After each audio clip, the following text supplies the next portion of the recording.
This weekend marks a farewell to a beloved tradition here in Green Bay. The Green Bay Cellcom Marathon will be holding its 25th and final event. Emily Riley joins us now live with more information runners should know ahead of time. Emily.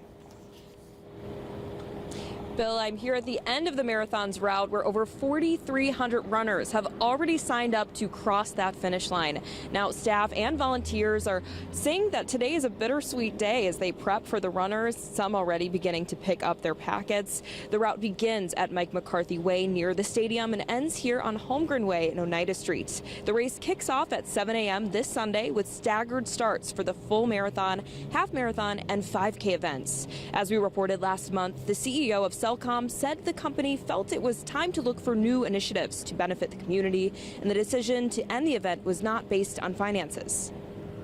My favorite part of the event is hanging out at the finish line and kind of seeing that victory from everybody that's coming across the line. I mean, you see from young kids that are running the 5K up to marathoners who run 26.2 miles. Packet pickup will run through tonight until 7 p.m. and then all day tomorrow here at the bar on Holmgren Way. Reporting live in Ashwaubenon, Emily Riley, Action 2 News.